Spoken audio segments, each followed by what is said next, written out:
Walter, you've been at the center of nutrition science for decades now. Looking back over that time, what do you think the field has mostly got right? And what would you say the field has got wrong? Well, probably the field was most off target. When I started working in this area, this was back in the 1970s. And at that time, the main advice, the main belief was that all fat is bad and everybody should reduce all fats and oils as much as possible. That was the center of the food guide pyramid and dietary advice when the pyramid first came out here in this country in 1993. And of course, if you're not going to eat fat, it means loading up on carbohydrates. So that was the base of the dietary pyramid. And the type of carbohydrate wasn't distinguished. Lots of products were made replacing fats, even healthy fats, with sugar or refined starch. And unfortunately, that did really have consequences. So the focus at the early parts of your career being on specific macronutrients rather than the type of macronutrient and the source of those macronutrients. Right. And as it turned out, and a lot of this was really known before, but ignored, that the source and type of fat is extremely important. We didn't really understand so much about the importance of the form of carbohydrate, but since that time we have learned that that's similarly important. And we'll dig into both of those things. But at the top here, as we've learned more, particularly over your career, so over the last 40, 50 years or so, has nutrition become more complicated than it needs to be? In some ways, it's simple, but some of the nuances actually do turn out to make a very important difference. And we still have a lot to learn. We haven't studied all of the details of the different sources of fat in the diet, and there's some micronutrients and phytochemicals that could make important differences. So I think we have the big picture fairly clear, and that's not too complicated, but to have the best information to be able to provide the best advice, we're still in a learning process. People often say that nutrition advice just keeps changing decade to decade. Scientists don't understand what a healthy diet is. How would you respond to that? Well, I think one of the big prices of the focus on avoiding all fats was, in fact, that there did have to be a course correction, a pretty major course correction after that as the data came in, that the type of fat and the type of carbohydrate are really important. So that was a price to be paid. And I think it's good to acknowledge we were off course. But the important point is, actually, when I started in this area, people were given advice. But when I started to look at the evidence, the support for that advice, it just wasn't there. It was best guesses at that time. And so that's, in fact, why we started a really long-term studies beginning in 1980, tracking approximately 100,000 women, the Nurses' Health Study at that moment. And of course, you don't see all of the outcomes all at once. Early on, we saw that dietary fat really had very little relationship, if any, to breast cancer risk. And it was thought there was a really strong positive association. But as evidence has come in, not just from our studies, from different kinds of studies done around the world, actually there has really been a strong convergence on what we understand to be a healthy diet. And that would be healthy sources of fat, healthy sources of carbohydrate, and healthy sources of protein in the diet, emphasizing, but not exclusively necessarily, more plant-based sources of protein and plenty of fruits and vegetables. And I think actually there is probably about a 90% agreement, to put rough numbers on it, amongst nutritionists that that's a healthy diet. And if you look at the multiple dietary quality scores, they're very strongly correlated. Now, there is a problem, though, that's contributing to confusion in the public's mind. First of all, that among scientists, we don't want to waste our time talking about things where we all agree, because we agree. You don't learn anything doing that. So we spend our time and debate about things where the smaller parts of the picture often where we don't agree. And so because we publish things and people are interested in diet, that exchange of ideas gets special attention. But even worse than that, what people get in the press is usually the least reliable information. If even the good press reporting accurately new studies, those new studies are the least reliable. Second, third, fourth confirmation of the original finding that's really important, but that doesn't get the headlines. The dog biting man, rather than the 10th study on the man biting dog, that will get the headlines, not the 10th study on dog biting man. And to make matters worse, we now have something called the internet, which wasn't there when we started. And that is just exploded misinformation out there that self-appointed, anybody can say almost anything they want to and grab attention. And again, the most sensationalist kind of claims are likely to get the most attention. And you could take almost any part of diet, say canola oil, either it's toxic or it's going to save you from infinite longevity or something, and lots in between. So it's really the Wild West out there if one's looking at the internet of information. You alluded to the fact that in the kind of late 70s, early 80s, a blind spot of the field was that it's not total fat that necessarily dictates whether a diet is healthy or not, but more so fat quality. How much of that fat is coming from saturated fats and monounsaturated fats and polyunsaturated fats, and what foods are those fats coming from? If you were to predict today, the dietary guidelines that we have today, are there blind spots, things that we cannot see today? And what would you predict they may be that over the next 20 years we learn that results in the dietary guidelines changing even further? Well, also to point out the huge blind spot in 1980 was trans fat. It was hardly mentioned. It was just off the radar screen, but I was a bit worried about that, partly because I come from a food science background and realized what was going on behind the curtains there. So it literally was invisible pretty much to most nutritionists. But that's fortunately gone.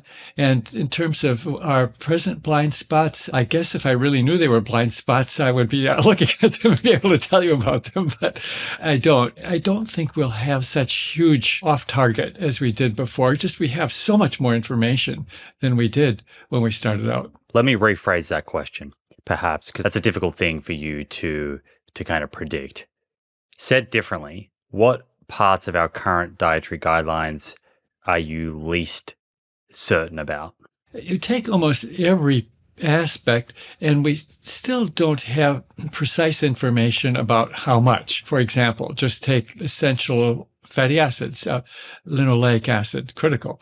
And there's some people out there saying this is toxic and pro-inflammatory. That's absolutely not supported. In fact, we have a vast amount of evidence saying that's not true. Actually, polyunsaturated fats, omega-6 polyunsaturated fats are not pro-inflammatory. There are many, many studies which show that. But still, we are not quite sure exactly what would be the optimal range of polyunsaturated fat. It's essential. And for almost every nutrient, if you go to the extreme high amount, there'll be adverse consequences. So this detailed mapping of the dose-response relationship for almost every nutrient does need more precision to sort of narrow our targets as much as possible. But in fact, the good thing is that we don't have to be right on target all the time. Human biology is incredibly adaptable. That's one of the conclusions that does come out of this. But still, even though you can survive, people would like to survive to the longest age in general and have good mental and physical function at the same time. If you could rewrite the current American dietary guidelines, is there anything within them today that you would change? Or would you say that if the public could adhere to them, it would make a huge difference to public health outcomes? Actually, you're probably quite aware our guidelines are about to change in a radical way within the next few weeks as the RFK MAHA guidelines, they come out and they just completely threw out the scientific review that was published earlier this year and are coming out with statements that, from what I've seen preliminarily, seem to have not only no scientific basis, but have scientific basis that, in fact, refutes what the recommendations are that will be coming out. But today, looking at the official guidelines came out 5 years ago. There's been a scientific report again earlier this year, but the official guidelines of 5 years ago, one of the areas where there was, I think, less precision, what's the place of dairy in the diet? And that in reality is probably the most interesting scientifically, because there's definitely lots of beneficial nutrients there, but we can see some harms at the high end. And then if you put, which is really important, you put the environmental impacts as part of the picture. That's, in the long run, that's probably the most important. There's huge environmental impacts depending on amounts of dairy production around the world. So I think clarity and more detail on the role of dairy would be better. Okay. I want to put a pin in the Planet and Eat Lancet, and we'll make sure we get there. But while we're here on the topic of RFK Jr. and some of the things that have been said in the public over the last month or so, particularly this idea that updated dietary guidelines will not have this kind of emphasis on limiting saturated fat and saturated rich foods. Do you think that will cause harm to the public? Are you worried about that if that change comes into play? Well, at least what RFK has said in public, or it's been said that he said that in public, that quotations, that it's not so much focusing on limiting saturated fat, but emphasizing that we need to increase saturated fat and eat more beef and more whole fat dairy and more butter and more tallow and more lard. And at the same time saying we should decrease and really try to avoid seed oils, which are the major source of polyunsaturated fats in our diet. So it's really that coupling of promoting more saturated fat and reducing polyunsaturated fat. That's the real danger. And what do you predict the kind of consequences of that could be if that is the advice that is communicated to the American public? It's not just advice, because the dietary guidelines are supposed to guide federal food programs, such as what children eat in schools, what's available through supplement programs, and what's served in U.S. facilities, millions and millions of meals per day. And so we know very well that if you replace polyunsaturated fats with saturated fats, tallow, butter, that will increase risk of coronary heart disease. The premise of MAHA, Make America Healthy Again, is fundamentally wrong, that we were living 10 years shorter lifespans back in the 1950s and 1960s. We made great progress. Heart disease rates have come down by about 80% since that time. Now, many factors were responsible for that huge decline in heart disease rates, including not smoking or reductions in smoking, better control of blood pressure, and some medical treatments. But the change in fat composition since that time has clearly been a very important part of the progress we've made. So we don't want to go backwards. If you're to compare saturated fat to something really bad, trans fat actually looks worse, or you could say that saturated fat's better gram for gram compared to trans fat. And the best is basically replacing saturated fat with liquid plant oils and some mix of polyunsaturates and monounsaturates like olive oil or canola oil or soybean oil. And so that's where you get you might say, double win of reducing the saturated fat, and the positive win, more essential fatty acids that have cholesterol lowering effects and some other beneficial effects as well. I recently ran my full labs through Function Health, and I have to say the results were eye-opening. Turns out my ApoB was higher than ideal, probably thanks to a little too much coconut yogurt. I also found out I was slightly low in copper, something that I would have never suspected without testing. On the flip side, my biological age came back 13.3 years younger than my actual age, a calculation based on the work of aging researcher Dr. Morgan Levine. So all in all, I've got a few tweaks to make to optimize my lipids and nutrient status, but overall my blood work says I'm doing pretty well. That's what I love about Function. You get access to over 160 biomarkers covering everything from hormones and inflammation to nutrients, toxins, cardiovascular risk, and more. And all your results are housed in one beautiful platform, all tracked over time. Once you get your results, you can make informed changes before small issues become big ones. To get started, head to functionhealth.com/Simon Hill. The first 1,000 people get a $100 credit toward their membership. That's functionhealth.com/Simon Hill. When someone from the other side of that argument positions this data, Walter, usually the way that they'll position it is to show the increased consumption of vegetable oils and perhaps stagnation of animal fats or reduction in animal fats. And they will show that alongside data showing an increase in cardiovascular disease and an increase in type 2 diabetes and an increase in obesity over the last 50 years. So for someone who is confused by what you just said and then they hear that, how do you explain that there has been an increase in consumption of vegetable oils and polyunsaturated fats, but at the same time, we've seen an increase in diseases like type 2 diabetes and obesity? First of all, for heart disease rates, which are the target primary benefit of reducing saturated fat and increasing polyunsaturated fat, that has come down dramatically. In the last few years, though, that progress has plateaued, and maybe at the younger ages, a little bit of a hint of actually heart disease rates going back up again. And we've been really concerned about that because of the explosion of obesity. And it's amazing that, in fact, heart disease rates haven't gone up faster than they have, given obesity is a very major risk factor for heart disease. So we have a mix of some good changes. Along the way, of course, trans fat has now been eliminated. And so there's been some really important changes that have benefited heart disease over the past 40 or 50 years. But at the same time, we have had a substantial increase in carbohydrate intake that's been almost all unhealthy carbohydrate. The biggest single problem being a huge increase in sugar-sweetened beverages. In the last decade or so, that's sort of come down actually a bit.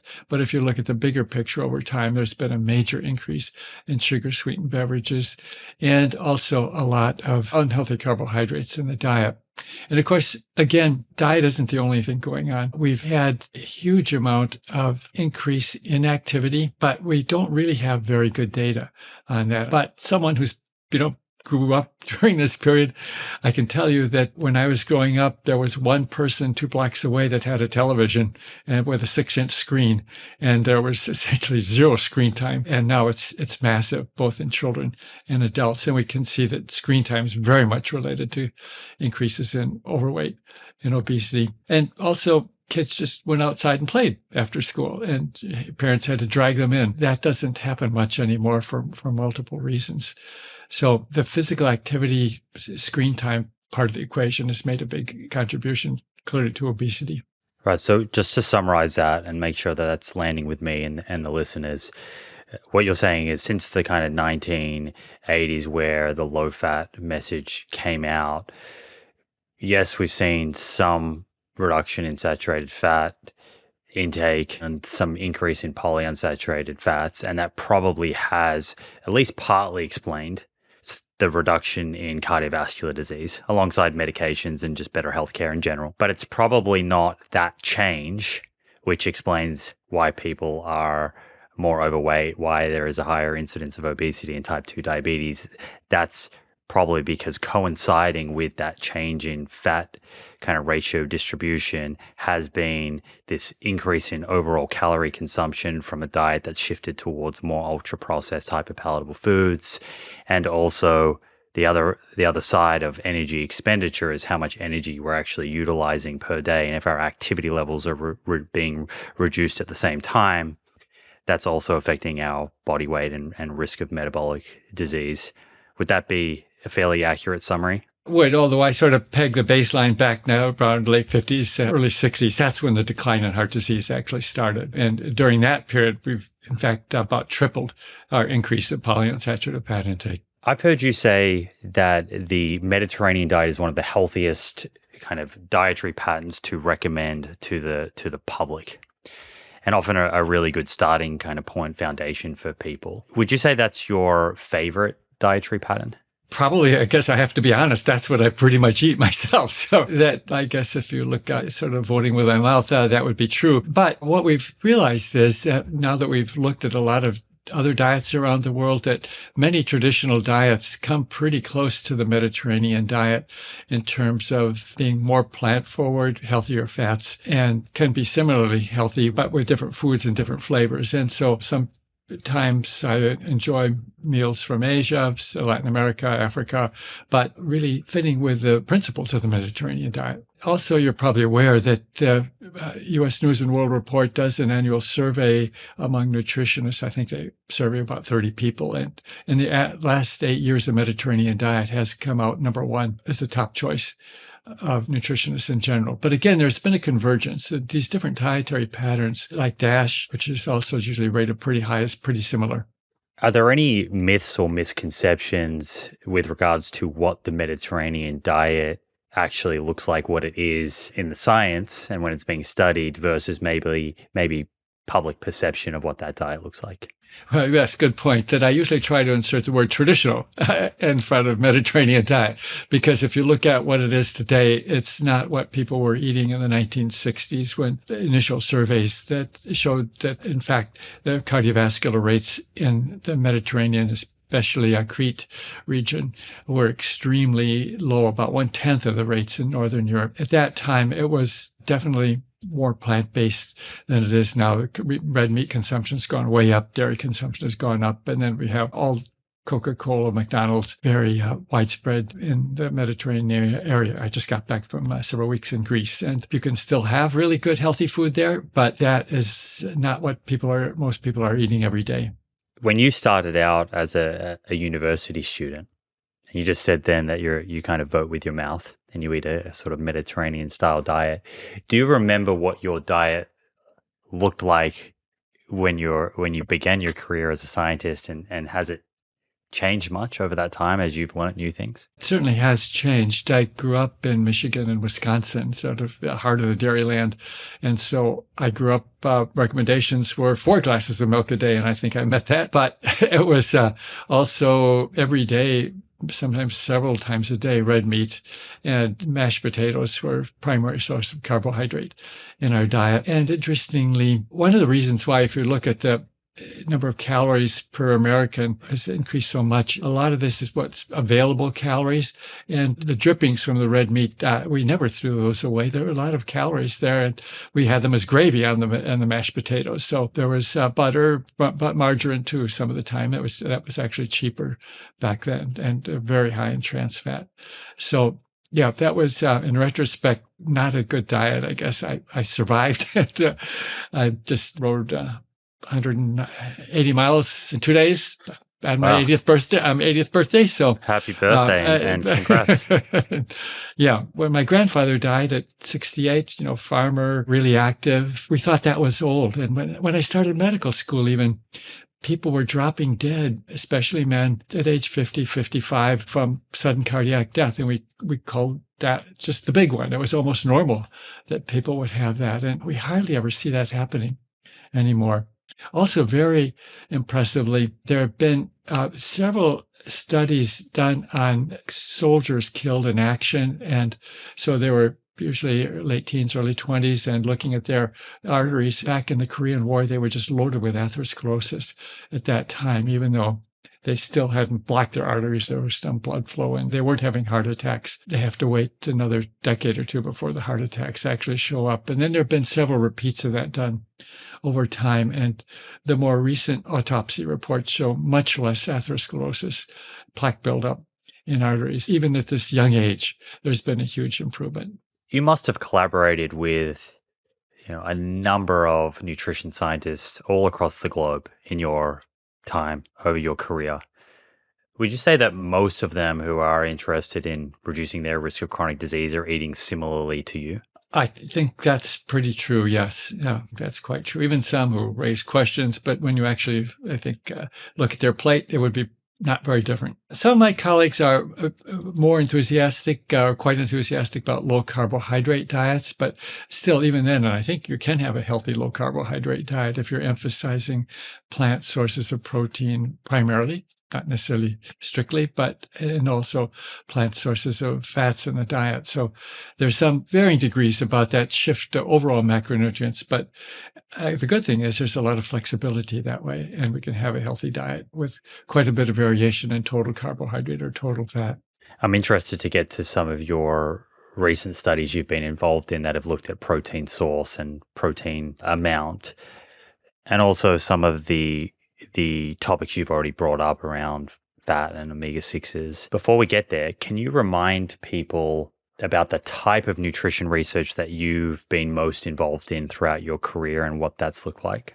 When we started off back in the late 1970s, realizing we needed some data, it was clear that was missing. We did have studies, short-term studies, of a few dozen people, you feed them different amounts of fats and you look at the blood cholesterol levels. But clearly, diet's more complicated than just the type of fat in the diet. So if we were going to make recommendations, it seemed like we really needed evidence on what people were eating and what happened to them over the following decades. And so that, what we call a prospective epidemiologic study, we collected the data while people were healthy, and then we tracked them over time. And because people changed their diets out of choice and sometimes necessity, and also the food industry is changing what they produce, we have updated the data every 4 years as we've gone along. And that's really been critically important because we do see that people over time do shift their diets, so we're able to keep track of that.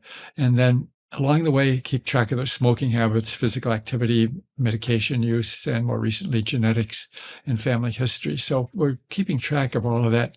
Again, this would be called a prospective epidemiologic study, but importantly, with repeated measurements. And so when you think about your recommendations, or even how you make your own personal food choices, it's based off of these long-term studies, but also clinical trials. You're looking at all of these different types of evidence. Absolutely. And that's really important, that when you really make decisions about personal diets or policy and recommendations, if you want the best evidence, since we can't do the theoretically perfect study of randomizing people at birth to different diets, that's not going to happen. The best evidence will come from multiple types of evidence and with repeated or replicated measurements, replicated findings.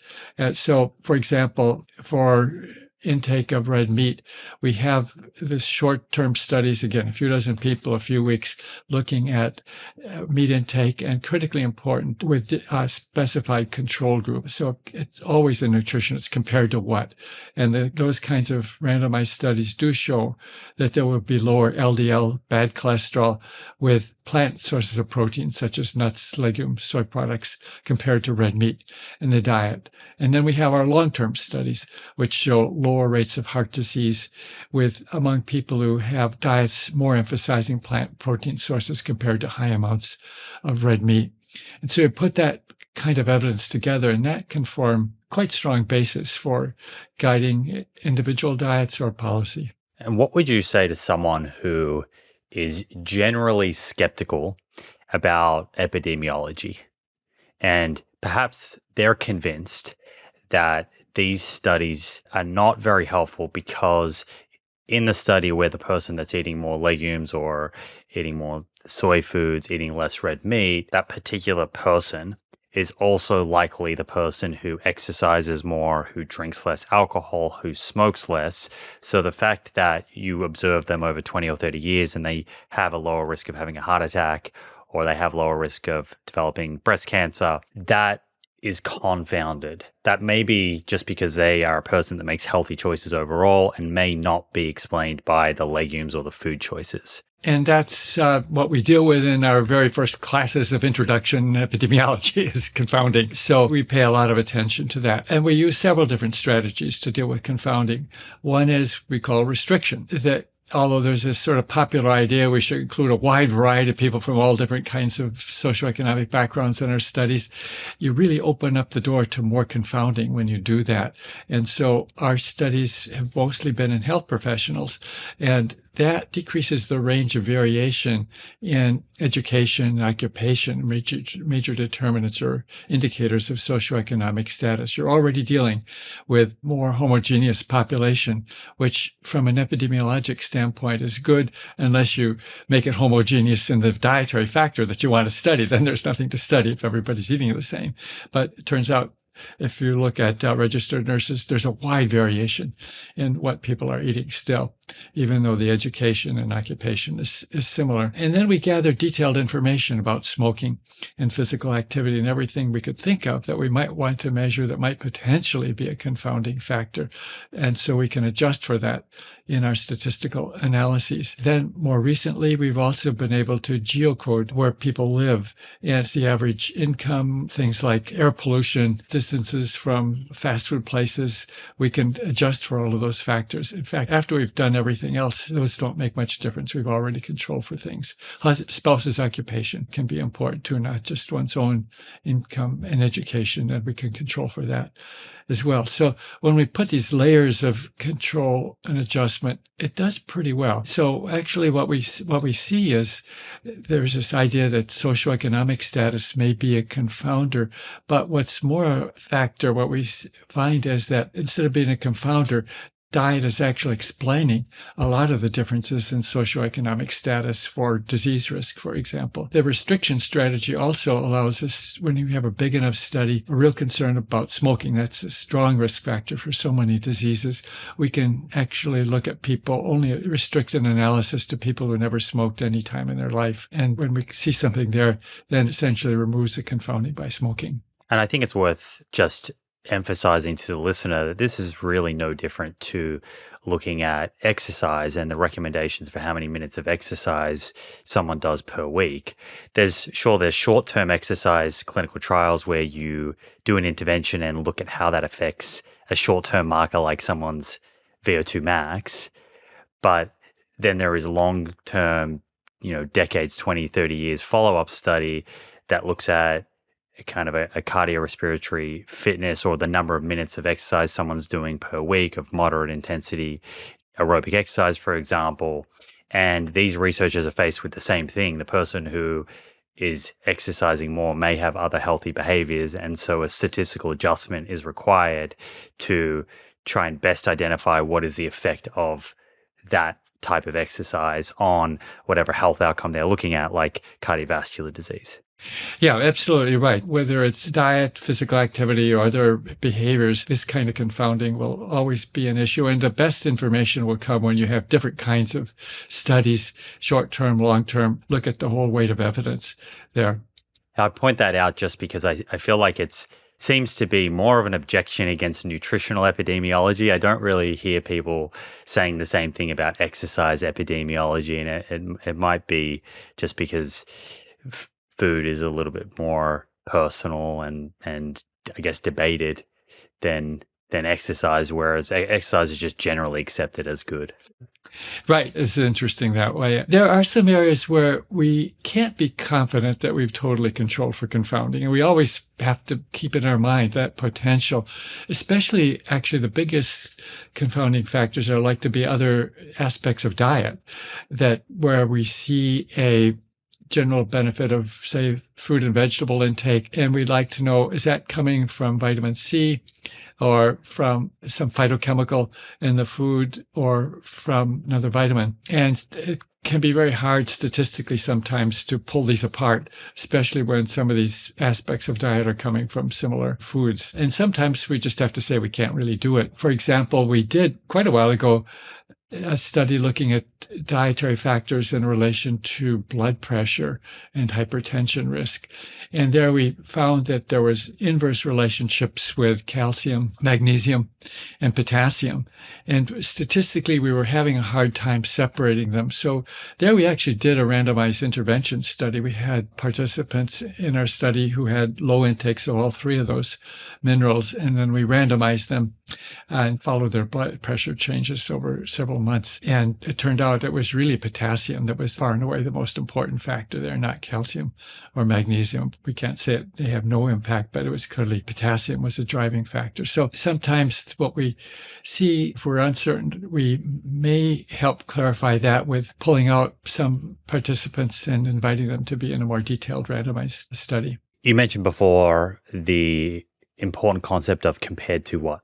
Whenever we're thinking about a nutrition-related question, if we're thinking about whether a food is healthy or not, or a particular macronutrient is healthy or not, compared to what? If you're going to eat less of that, what are you going to eat instead? Right? Because whatever that instead is can really affect, the answer to this question. So if we come back to fat, just to make this really clear for people, when we think about limiting saturated fat, how would you summarize what we've learned in terms of what the the best replacements are in order of highest impact to lowest impact and what that looks like for someone's diet. Right. Actually, thank you, because that really is at the center of a lot of misunderstanding and controversy here. And basically, if you're to compare saturated fat to something really bad, trans fat actually looks worse. Or you could say that saturated fat's better gram for gram compared to trans fat. And the best is basically replacing saturated fat with liquid plant oils and some mix of polyunsaturates and monounsaturates like olive oil or canola oil or soybean oil. And so that's where you get the sort of the, you might say, double win of reducing the saturated fat, and the positive win, more essential fatty acids that have cholesterol lowering effects and some other beneficial effects as well. And there's been confusion, especially if you compare saturated fat to carbohydrate overall. It looks like it's about an even draw, and probably a little bit worse if you replace saturated fat with refined starch or potatoes, which behave metabolically pretty similarly to refined starch. But if you compare saturated fat to whole grains, intact wheat berries, whole grains, intact whole grains, then the gram for gram, the whole grains probably do a little bit better than the saturated fats. In fact, almost the whole story is, what is the comparison? So seed oils are healthy? Yes, right. But at least within the range that Americans are consuming them. And you can probably consume too much, but we don't see evidence of people doing that here in our population. If you look all over the internet, and that's what the recommendations, it looks like, are going to be, RFK said, avoid seed oils, that the belief is that they're pro-inflammatory. And there's really no evidence for that. And there's a massive body of evidence saying that seed oils are not pro-inflammatory. There are many studies done, randomized studies, looking at different levels of seed oil consumption, and really none of them. There are, I think, about 20 now randomized trials showing no increase in inflammatory factors in the blood, and about roughly half of the studies show decrease in inflammatory factors. And there have been lots of observational studies, non-randomized studies, showing the same thing. Now, where did this myth come from? And that's a good question that I'm still not totally sure. One source was a Greek nutritionist, Artemis Simopoulos, who, to her credit, I think pointed out, more importantly than others had, that omega-3 fatty acids are beneficial. And that had been overlooked by a number of people. And of course, we've always known for many decades that omega-3 fatty acids are essential, but not so much attention paid to their health benefits. But then she sort of took a leap of faith, because there was no evidence in her own data or anybody's data to support it, that because omega-3 fatty acids beneficial, then omega-6 fatty acids have to be harmful. In principle, there is a metabolic pathway where you could imagine some competition, but when you actually look at the data, that competition is pretty minimal. And what we see is the lowest inflammatory factors are when we have adequate amounts of both omega-6 and omega-3 fatty acids. Just because one is good doesn't mean the other one's bad. Low-fat dairy products have no impact on cardiovascular disease because that fat is always consumed. And that's one of the reasons why I'm not terribly enthusiastic about low-fat dairy products. The dairy industry loves low-fat dairy products because they get to sell the low-fat products at the same price as a full-fat product, and sometimes even more, and then they can go sell the butter or the cream separately, or ice cream, so they make a double profit that way. I've always taken my recovery very seriously, and nothing has improved my sleep and energy like the Pod 5 Ultra from 8 Sleep. The Pod 5 Ultra is a high-tech mattress cover that you can easily add to your existing bed, enhancing your mattress with personalized temperature regulation, elevation, sound control, and sleep tracking, all without needing to wear a device. Research suggests the pod can increase deep sleep by up to 34%. Deep sleep is when your brain does its housekeeping, flushing out metabolic waste products, essentially preparing your brain for the next day, so you wake up feeling clearer and sharper. For me, that's exactly what the Pod 5 Ultra has done. It's been a huge part of helping me overcome debilitating insomnia, and now I wake up sharper without the dreaded heavy eyes and brain fog, considerably more energized for the day ahead. Head to 8sleep.com/theproof and use the code THEPROOF to get up to $400 off your very own Pod 5 Ultra. You get 30 days to try it risk-free, but I'm confident you'll love it. Shipping to many countries worldwide. Again, simply visit 8sleep.com/theproof today. I think there's also, in addition to the omega-6 pathway being pro-inflammatory, which I agree with you is a kind of commonly held belief out there, despite the evidence, I think there is also another commonly held view is that these plant oils are unstable under heat. And if you were to cook with them versus, say, butter or ghee, they're going to oxidize, and then that is going to cause inflammation, which goes back to the earlier claim that you kind of spoke to. Yes. Well, first of all, the fatty acids that are most sensitive to heat are, in fact, the omega-3 fatty acids, not the omega-6 fatty acids. So you should be most concerned about that if you're using fats for cooking. But it is true that you can sort of abuse saturated fat more in cooking processes than polyunsaturated fats. And we do want to be careful and treat our essential fatty acids, the omega-6 and omega-3 fatty acids, treat them carefully because we can damage them. And the biggest abuse was, of course, partially hydrogenating them and turning them into trans fat, which, interestingly enough, also happens in the rumen of cattle. And so you do get some trans fat, not huge amounts, but modest amounts of trans fat from dairy fat and from beef fat as well. But do have to be careful of that. We have looked at the fatty acid profile in detail, frying something in the home with corn oil, and looked at it before and after the frying was done. And we really couldn't see any difference there. Now, commercial deep frying, do have to be careful about that. In some commercial operations, they leave the fat at high temperature in the fryer for 4 or 5 days before it's changed. And that could be worrisome, that kind of cooking. Also, I've talked to my Chinese colleagues, and the way stir frying is often done is you really bring it to smoking before you put the food in, the oil to smoking. And that does need to be looked at a little more carefully there. So I don't totally dismiss that concern, but for home use, the way we generally use it, we don't see a problem with using unsaturated, healthy fats. Do you tend to cook with olive oil, given that's part of a Mediterranean-style diet, or do you cook with other oils at home?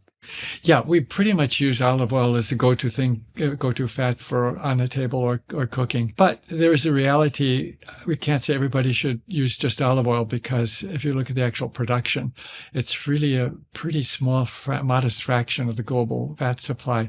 So I think in practical reality, we have to use a variety of different fats. If oil industry, they were using trans fat because those are also really very stable. And they've switched in the commercial cooking oil industry to fats that are lower in polyunsaturated fat, especially omega-3 fatty acids. And that's something I think we do need to keep an eye on, because we could end up with omega-3 fatty acid intakes that are too low if the commercial world switches to either genetically modified or naturally selected strains of canola oil, soybean oil that are very low in omega-3 fatty acids. We do want to get those omega-3 fatty acids from someplace, and that's been an important source. Of course, they were not there in the trans fat days. They were just pretty much gone when people were cooking with trans fat. What matters more here? Is it the saturated fat to polyunsaturated fat ratio in someone's diet? Or is it the absolute amount of saturated fats and polyunsaturated fats? Because they could look very differently in, you described earlier, some of your colleagues enjoy a low carb, high fat diet, and then others enjoy a high carb, kind of lower relative fat diet. And you may have the same ratio of saturated to polyunsaturated fat in both those diets, but the absolute amount of saturated fat and polyunsaturated fat differs a lot. That's a good question. And it really is, what's most important is we get adequate absolute amounts of the omega-3 and omega-6 fatty acids. So we do use the ratio. It's convenient, but ultimately you could have a good ratio, but really be at low fat intakes, but be deficient in the essential fatty acids. So I think just because it is convenient, a good way of describing a food in particular, that ratio is helpful and been around for decades and decades. But in the end, in an overall diet, we have to make sure that we get adequate amounts of omega-3 and omega-6. In particular, that ratio can be misleading. There are some advocates that ratio of omega-6 to omega-3 is a critical factor. There, that ratio really doesn't work, because you could be easily deficient in both of them and have a perfect ratio. And when it comes to saturated fat itself, what's your view on the general kind of guidelines for someone who doesn't have cardiovascular disease to try and get less than 10% of their daily calories from saturated fat. Someone with cardiovascular disease, perhaps that's 6% of calories or less. Do you have a view on that? I don't bother to try to figure out exactly what percent of calories I consume are from saturated fat. I really do think more about the foods that I'm eating. And I think that's what people can understand. It's really hard for someone to know what percent of calories you're getting from saturated fat or even the calories in your diet. So it really is, I think, among the various choices that we have when we're planning our meals or going out, to emphasize plant sources of protein, because they will come with healthy fats, and the beef and dairy come with quite a bit of saturated fat, but even more importantly, and we don't talk about it as much, but they're very low in essential fatty acids, and especially omega-6 fatty acids and omega-3 fatty acids. So I think what's really useful to people is not trying to meet any percent of energy requirement, but which foods we emphasize. Yeah, I agree. I mean, I brought that up because the guidelines mention those percentage targets, but I agree with you that's overcomplicating things at the individual level when you're at the grocery store and preparing a meal. Yeah, absolutely. And among the choice of foods, but also what we use for added fats, that makes a big difference, because on average, Americans get about 20% of their calories from added fats. That is the fats that are used when we cook or in pre-prepared foods. So we've actually improved the fat quality in a major way in the United States over the last couple of decades, with getting trans fat out of the picture and modestly reducing and shifting more toward plant fats that are not partially hydrogenated. So actually, when we look at total fat intake and total mortality, we actually see a fairly strong inverse relationship with higher total fat intake related to lower mortality. I think we've made some big improvements, some of them invisible to people, in the fat quality, but we haven't made major improvements yet in the carbohydrate quality. So with that in mind, what are your views of, certain, I guess, corners of the nutrition, particularly online kind of space, advocate for a very low fat vegan diet, and that's low total fat. And often people in that community are wondering, should they be restricting all fats? Is their polyunsaturated fat intake going to be too low? Is that going to jeopardize their long-term health outcomes? I think that is a real concern. If you're careful about it, I think you can have a healthy low-fat diet and you can have a healthy high-fat diet if you're paying attention to the quality of the carbohydrates and the fats. And I think most concerned with people on very low-fat diets that they're going to be eating a lot of carbohydrate. And then it's really important that the quality of that carbohydrate be primarily coming from whole grains, not refined grains or sugar. Especially as Americans are becoming less sedentary, more overweight, we have more insulin resistance. And that combination of underlying insulin resistance and higher carbohydrate in general is a problem. And especially it's a problem if that carbohydrate quality is not so good. In other words, a lot of refined starch and sugar. And unfortunately, that's the direction we went, not the extremely low fat, high carbohydrate diet, but that's certainly the direction we went when people were advised to avoid fat in the diet.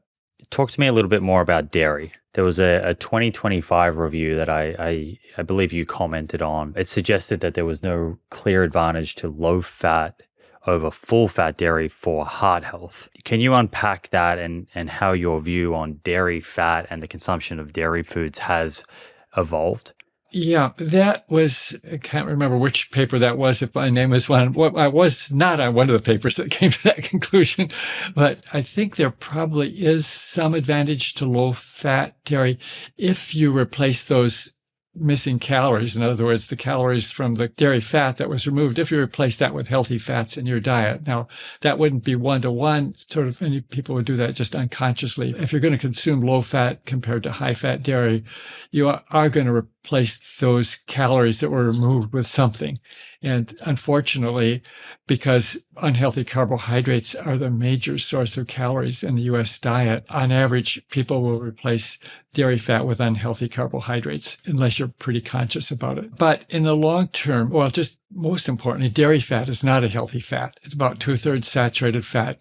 And again, very small amounts of polyunsaturated fat. linoleic acid. So the PS ratio, go back to that, PS ratio is very low for dairy fat.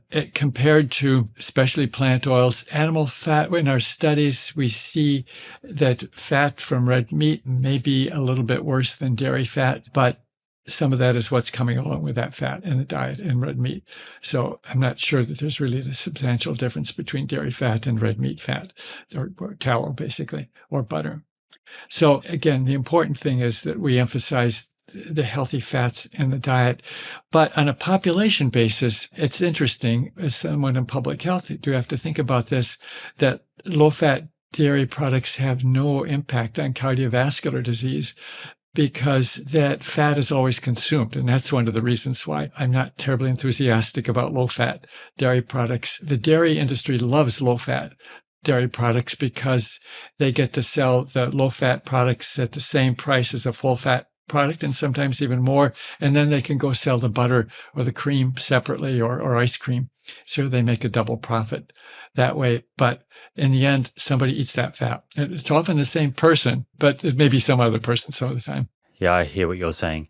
Do you ever think about the practicality of the substitution? So in that case, if you're looking at a food like dairy, you mentioned there that dairy fats are not as healthy as plant fats. But from a practical point of view, I can't see people swapping, say, a cup of yogurt, which is also rich in calcium and protein, for canola oil. So if you come back to like the actual practical diet that someone consuming and think kind of beyond just the replacement of the fat, what would you say is a sensible amount of dairy and the type of dairy to include in a healthy diet? Or if someone's not, what are they eating instead that would help ensure the same kind of nutritional adequacy? Sure.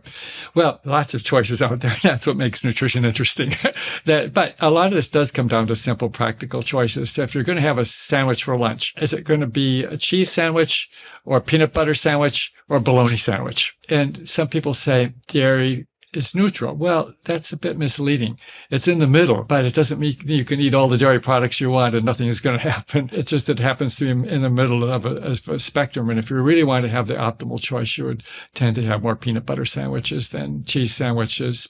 Might have some cheese sandwiches now and then, but definitely not have bologna sandwich or a red meat sandwich or beef sandwich on a regular basis. So there's that kind of practical choice. And then there's also the choice of what are you going to cook with? And that's sort of an easy, obvious choice. Is it going to be, although it was more complicated when trans fat was out there, but getting that off the table has made things a lot simpler.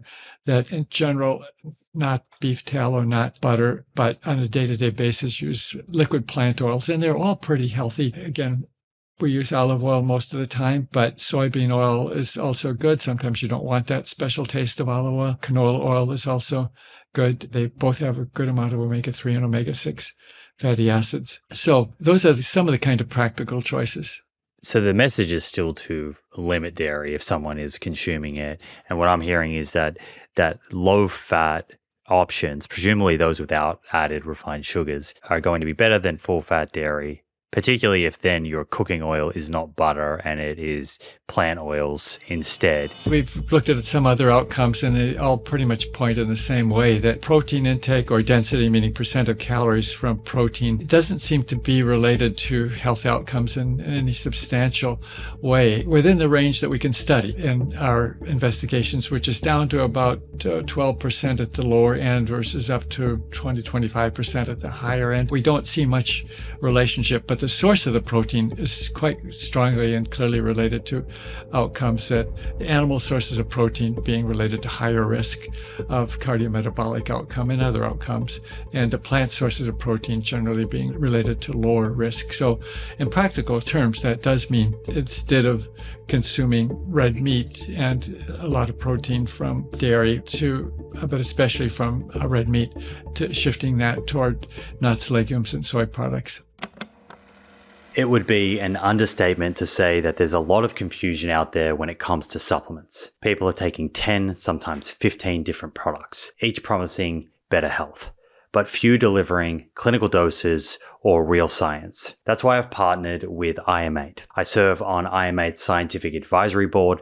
alongside experts from NASA and the Mayo Clinic, helping ensure the formulas meet the highest standards of evidence and third-party testing. Their flagship product, Daily Ultimate Essentials, has now received over 10,000 five-star reviews globally, and for good reason. It's formulated not just to prevent nutrient deficiencies, but to optimize nutrient status for sustained energy, stronger immunity, and a sharper mental edge. And for my sleep aficionados, listen to this. A 12-week clinical study showed that 80% of participants taking Daily Ultimate Essentials reported better sleep. And I believe that's where everything starts.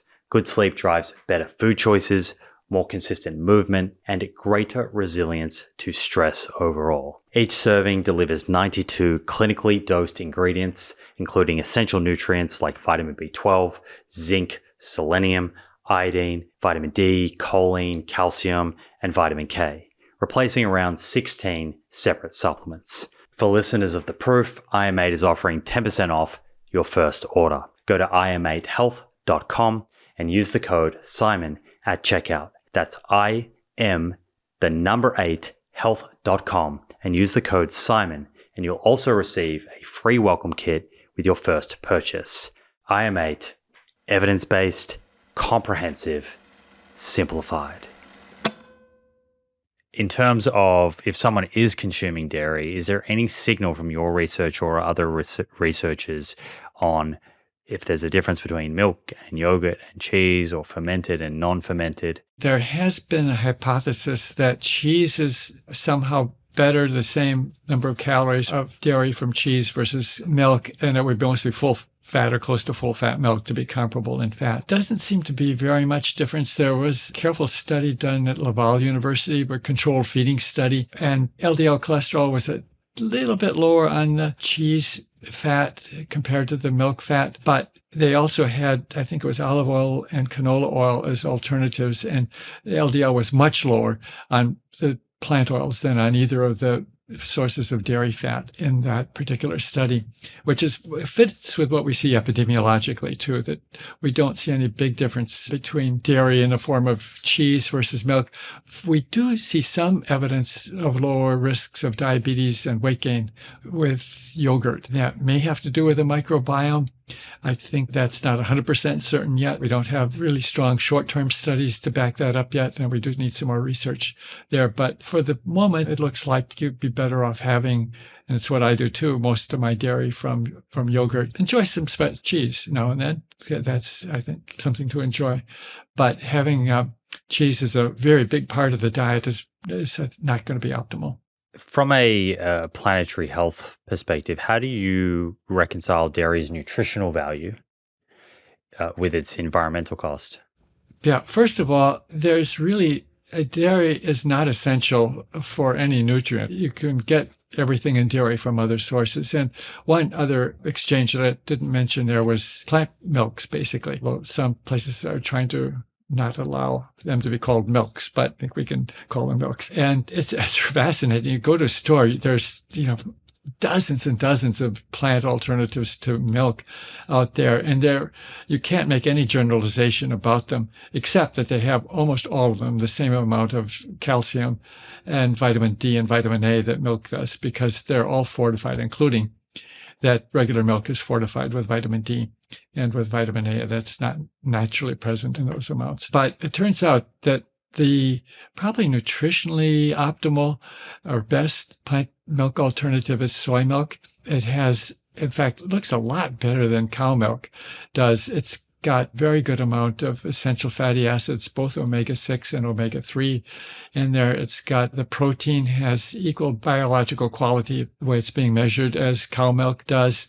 And about 24 randomized studies showing better effects of soy milk compared to cow milk on cardiovascular risk factors. And limited amount of epidemiologic study we have for soy does show inverse relationships, as you would expect, for heart disease risk. So from a health standpoint, the soy milk looks at least as good, but probably much better than cow milk for overall cardiometabolic risk, and will give you the essential nutrients that people say we need to. The rationale for drinking milk is based on primarily you're going to get calcium that way. But some of the other milk products actually have not much healthy fat, and they're not much fat at all, don't have much fiber. You actually do get some fiber with the soy milk.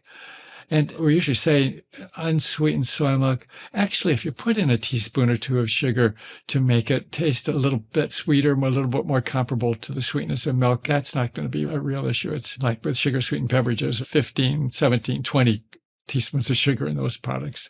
A little touch of sugar isn't really an issue. Yeah, that's interesting. Do you think we've become too scared of a teaspoon of sugar and just sugar in isolation? I think we have, yes. And especially when we ignore all the amount of refined starch in the diet, that's equally or actually increases blood sugar levels and insulin responses more than sugar does.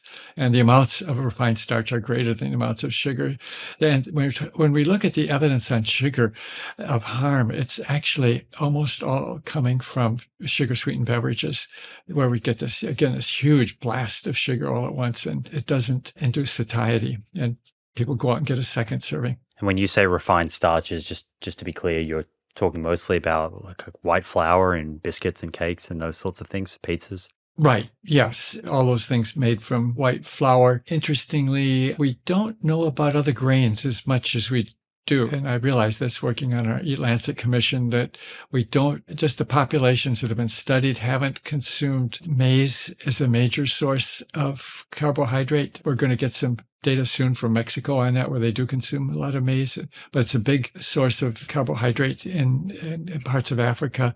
And we have limited study on, not as much studies we'd like to have on white rice. One of our latest analyses made us a little concerned about rice, when in fact most of our data are wheat or wheat-related grains that we're talking about. But the risks associated with diabetes were actually a little bit higher with rice than with wheat products, whether refined or whole grain. So those are some of the gaps where we do need more data. But back to your basic point, though, that the real concern, I think there's some people just laser focused on just sugar per se and want to get every gram out of it, sugar out of our diet. We can metabolically handle a little bit of that. I'm not promoting sugar here, but we're sort of missing some of the trees, the big trees, if we're just laser focused on sugar. Do you think that white rice, potatoes are potentially better for metabolic health if you cook them and cool them and sort of increase that resistant starch component and reduce the digestible carbohydrate component?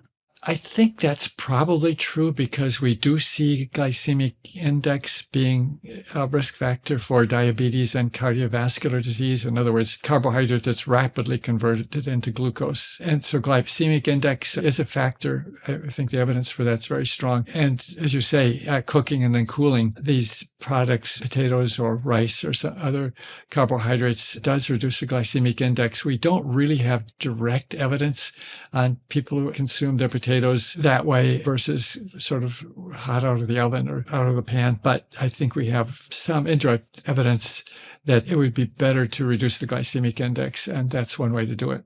Coming back to that swap of dairy milk for soy milk, the other thing that gets me thinking about is not just the type of fat substitution, but also the protein substitution that's happening there. And this is another area of science where there's been a lot of research looking at the importance of the source of protein, not just the amount. And you've been involved in a bunch of studies. One that comes to mind, I think, was a couple of years ago with Andrea Glenn, looking at protein source and protein density in relation to cardiovascular disease. Do you recall what your main findings as a group were from that paper? Right, yes. And we've looked at some other outcomes, and they all pretty much point in the same way, that protein intake, or density, meaning percent of calories from protein, doesn't seem to be related to health outcomes in any substantial way within the range that we can study in our investigations, which is down to about 12% at the lower end versus up to 20-25% at the higher end. We don't see much relationship, but the source of the protein is quite strongly and clearly related to outcomes, that the animal sources of protein being related to higher risk of cardiometabolic outcome and other outcomes, and the plant sources of protein generally being related to lower risk. So in practical terms, that does mean instead of consuming red meat and a lot of protein from dairy but especially from red meat, to shifting that toward nuts, legumes, and soy products. I had thought, and maybe I read that paper wrong, Walter, the one with Andrea. I had thought that in the context of a diet that had a higher plant to animal ratio, that the subjects who had higher protein density actually fared better than low protein density. There was a little bit there, but it wasn't a linear relationship. Actually, I haven't looked at that paper for about 4 years now, given that, the publication pipeline. So I have to go back and look. But there was a very big difference in the source of the protein. Right. Yeah, I know. It's not fair of me to be bringing up studies and asking specifics.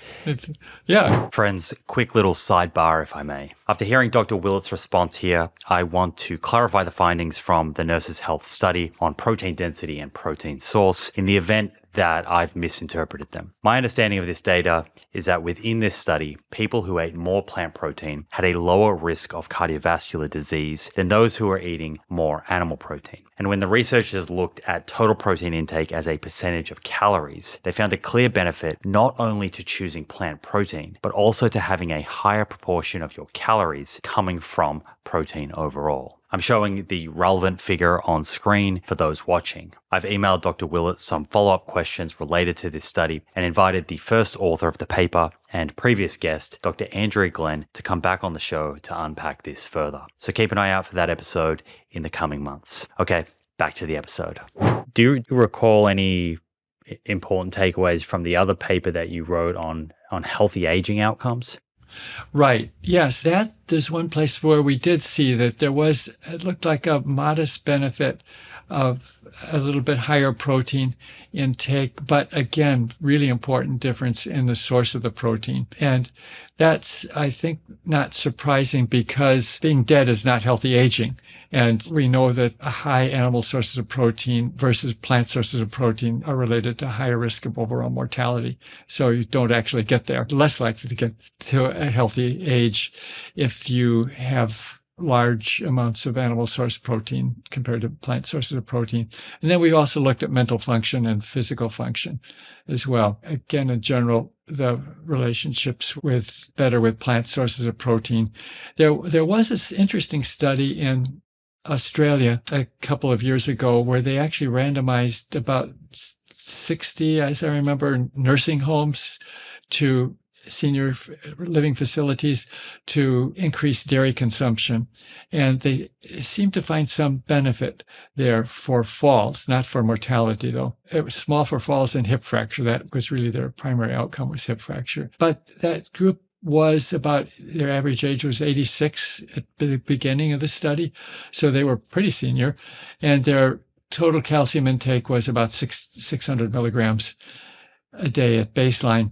So at least some of the people were well below the average and probably may have benefited from some added calcium. I think also at that point in life, people are starting often to lose lean mass or beyond just starting to lose muscle mass. And there is a hormonal effect of protein, milk in particular. Interestingly, this goes down a whole other road, but we do see that the one food that does accelerate longitudinal growth during adolescence is milk. And of course, that's exactly what milk is supposed to do, but not necessarily when you're adolescent. At a young age, you want to grow fast to be independent and strong. So not just the nutritional components of milk, but the hormonal content of milk. And that increase in IGF-1 specifically may be beneficial at older ages. And milk does actually boost IGF-1. And of course, there's a whole other area of healthy aging group that wants to give growth hormone, which is downstream from IGF-1.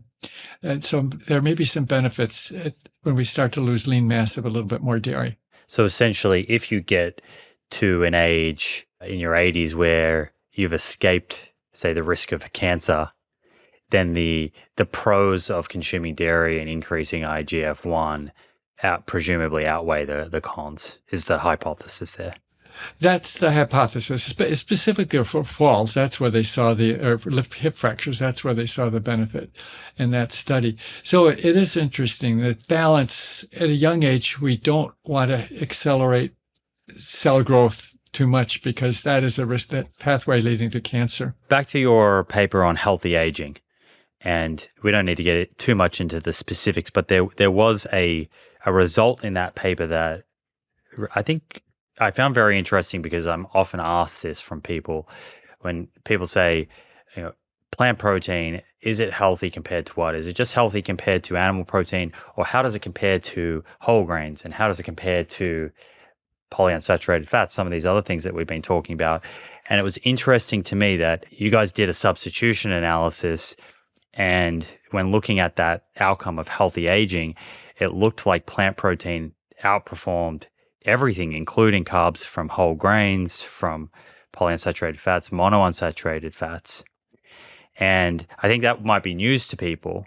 And I wondered, if you had any thoughts on that, and whether that changes your view on how to construct a kind of healthy, plant-rich diet that promotes healthy aging. Yeah, there's lots of ways of putting that together. And clearly there are. It's not that the benefits are not just you're reducing the animal sources of protein. There's a lot of positive benefits to these plant foods. Usually right at the top of the list comes nuts, and seeds in general are pretty amazing, but maybe not too surprising, because the seeds and nuts or seed are basically designed to keep a living organism alive, often for years, the embryonic plant. So that living tissue is preserved by, first of all, in most, like in nuts and many of the seeds, sealing it off in oil from plants and seeds. It's actually protecting that embryonic plant. And then you put lots of antioxidants in there to protect the living embryo there from oxidative damage. And seeds are so amazing. I was just reading a paper story from actually Michigan State, where I went to undergraduate school. And about 150 years ago, one of the professors there named Beale, a botanist, put a variety of seeds in jars and hid them. Buried them and hid them. And every 20 years, they pull out a jar and see what germinates.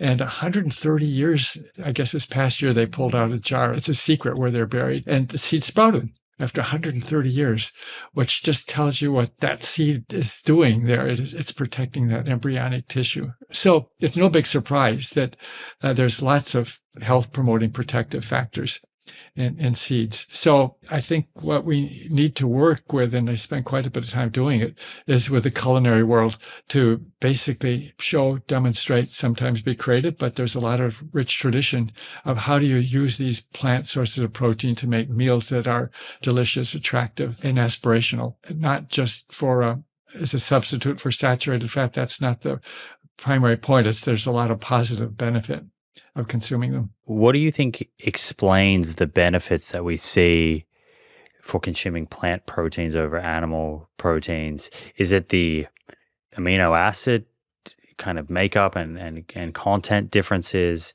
or is it these other factors that are perhaps not adjusted for in these studies, like specific phytochemicals and antioxidants? Yeah, we really talk about, or try to talk about, as a protein package, and almost for sure it's not just the protein itself. There are some differences in the balance of amino acids, but some of the dairy folks like to argue that our food has complete amino acids. Well, all the seeds and plant protein sources also have all the amino acids there.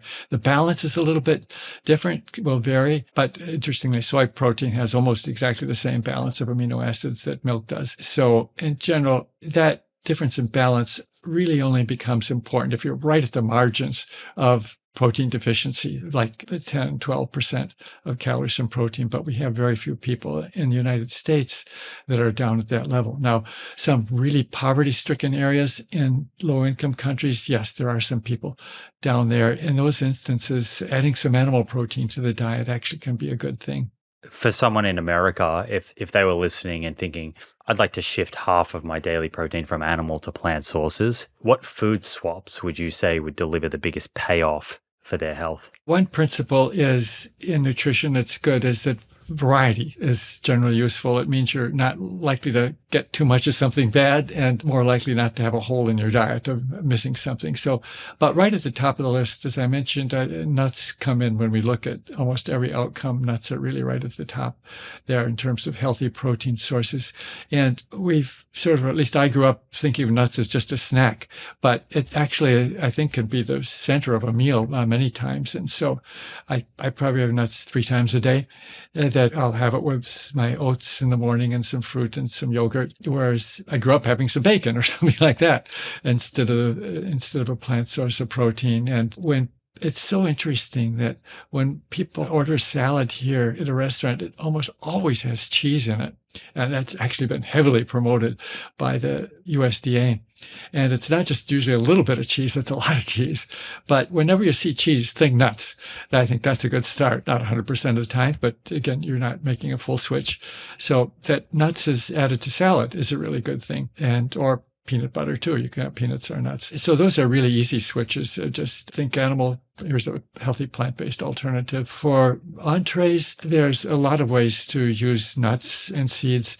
The Seventh-day Adventist group is actually, because many of them are vegetarians, not everybody, but they have a lot of cookbooks on ways to have plant-based entrees. And one example is sort of stuffed acorn squash with nuts and fruits and vegetables in it. A lot of the Middle Eastern dishes are nut-based as well. And then, of course, from Asia, we have soy as a primary alternative to red meat or poultry meat also. And there's definitely health advantages there. Good source of omega-3 fatty acids, fiber, lots of phytochemicals, minerals.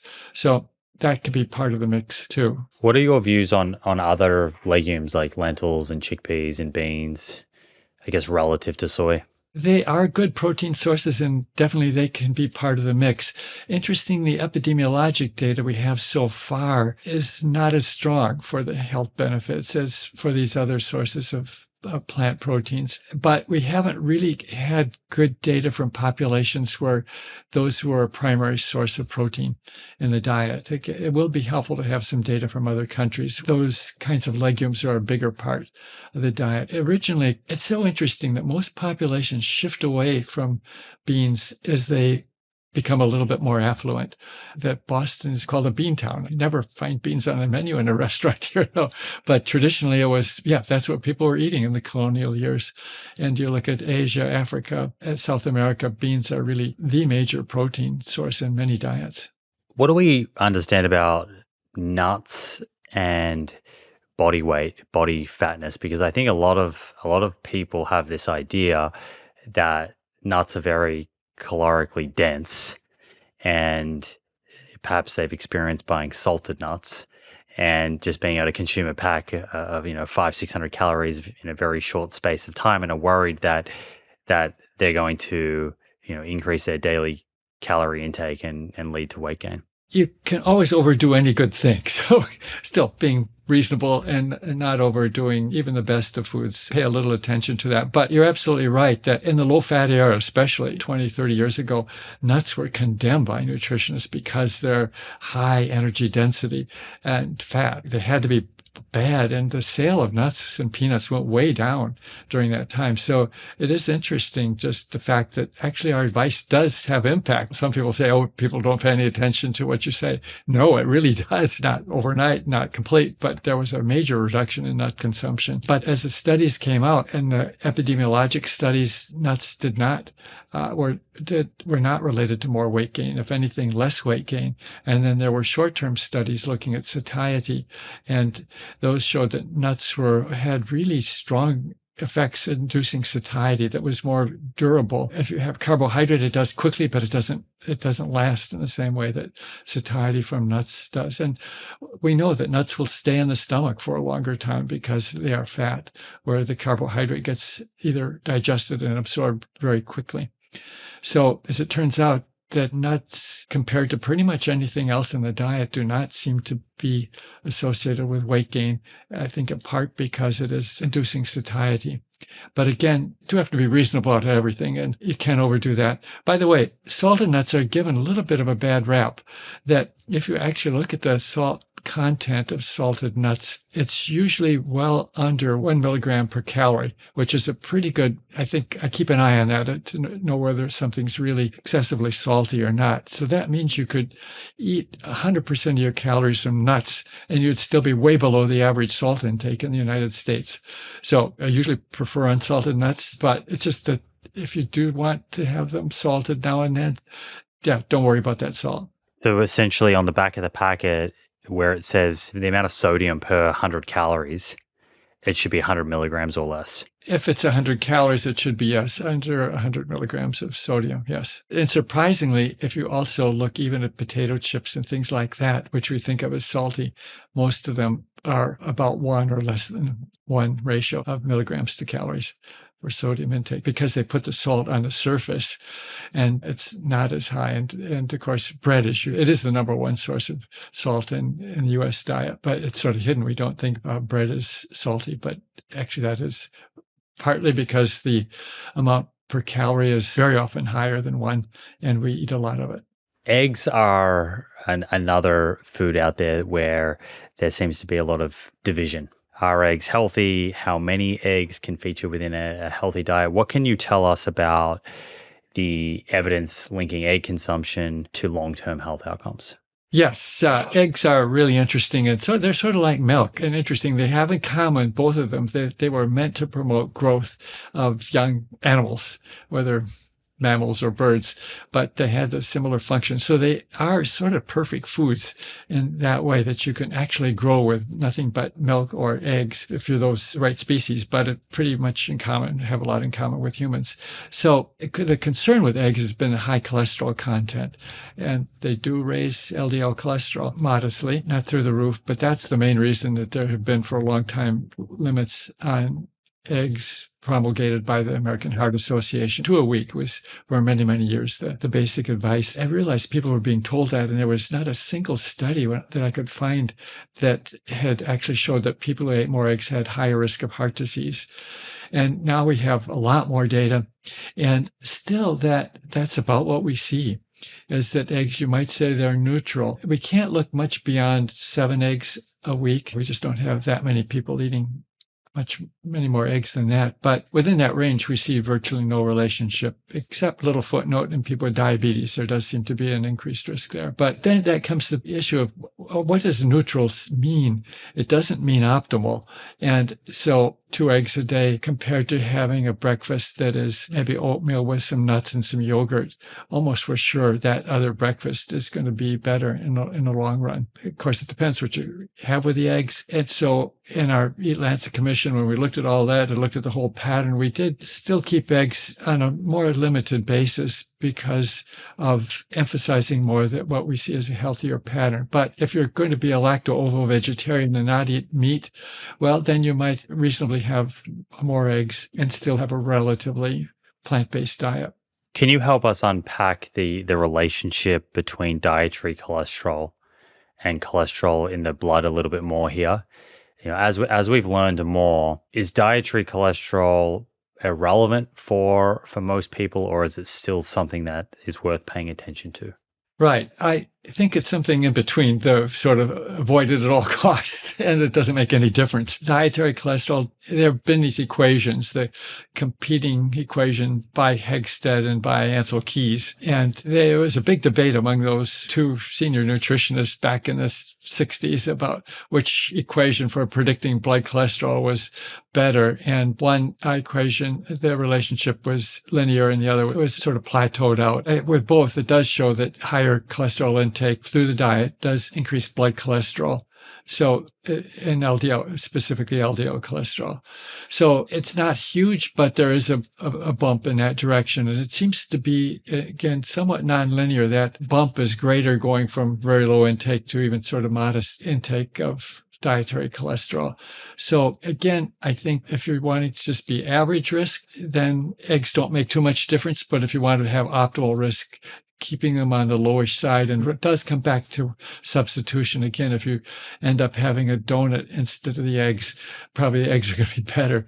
But if you're having some whole grains and nuts, almost for sure the nuts are going to be better. I think it's that non-linear relationship which spooks questions. I know people in my community here often say, well, if I'm already consuming an egg or two a day, and therefore I've already had that sort of bump in my serum cholesterol, does it really matter if I'm adding more on top of that? And I think when you do understand that dietary cholesterol relationship, that's a valid question. I understand where that question's coming from. But the other thing to factor in here is it's not just about whether your dietary cholesterol is going to continually increase serum cholesterol. It's those extra calories that you're consuming from another 3-4 eggs. They're coming at the expense of something else, which is what you're talking about. What else are you eating for your breakfast? Yeah, that's exactly right. It does come back to the substitution or comparison issue almost every time. Continuing on with this discussion around cholesterol, we've spoken about the type of fat, the effect that saturated fat has on cholesterol being different to that unsaturated fats have. We've just covered dietary cholesterol and its effect on LDL cholesterol. The other nutrient that comes up here is fiber. What can you tell us about research linking fiber with major health outcomes? We actually have now a lot of evidence looking at fiber intake in relation to many different outcomes. And it's remarkably consistent that we do see that with higher dietary fiber, lower risk of type 2 diabetes, lower risk of cardiovascular disease. There's been some inconsistency with colorectal cancer. We could loop back to that. It is a little bit more complicated, but I think we understand that better now, with possibly some other cancers as well. So it does look like there are many positive benefits. Now, we can't be 100% sure that this is entirely due to fiber per se. And that's not trivial because there's lots of other fiber products out in the industrial food system now that are purified fiber or synthetic fiber. And the Food and Drug Administration allows them to be counted on the fiber line in the nutrition facts on labels. But we actually wrote an editorial about that saying that was not such a good idea to let them be included with fiber from, say, whole grains or from fruits and vegetables, because in the fiber from grains, they're coming again as part of a package. Most of the minerals and vitamins and grains actually are in the outer part of the grain and travel along with the fiber. So when you refine the grain, you're removing most of the fiber, and you're also removing about 2/3 of most of the minerals and vitamins there. And so it's really hard to separate the benefits of fiber per se entirely from what travels with them, whether separated or as a whole grain. So there are short-term studies showing some benefits and improvements of blood lipids, but interestingly, in general, those short-term studies haven't shown strong enough benefits to really explain what we've seen epidemiologically. And one thing that has opened up more in the past few years has been the microbiome research. We wanted to do this 40 years ago, but we didn't have the technology to measure the microbiome genetically as we can do now. You don't have to have fresh, live stool samples, which stool samples are mostly bugs, basically, bacteria and viruses and yeast and all kinds of other things mixed up in there. And we can just get a little bit of that stool sample, let it dry out, and go back a few years later and analyze it genetically and know what the organisms were in that stool sample. So that really has opened up research in this area. And we do see that, not surprisingly, fiber has a big impact on the microbiome. That's because of the fact that it does travel through the GI tract. That's sort of the definition of fiber. It's not absorbed, not digested, ends up in the colon and becomes the diet of whatever is hanging out in the colon. So you make a big difference in the microbiome by altering fiber intake, and to some extent the source of fiber as well. So I think that looks like it's probably part of a piece that was missing until fairly recently. Why does fiber look so good? Probably a part of it is what it's doing to the microbiome, which is really complicated. So if we look at the typical American diet, I think it contains like 12 to 15 grams of fiber a day, 15 maybe if we're being generous, and general broad brushstroke recommendations to the average person to get that up more towards like 30, 35 grams per day would be to eat more fruits and vegetables, eat more whole grains. These are foods that are really rich in fiber, eat more legumes, things that we've been talking about today. But you just mentioned then that maybe we've been learning some interesting things about the source.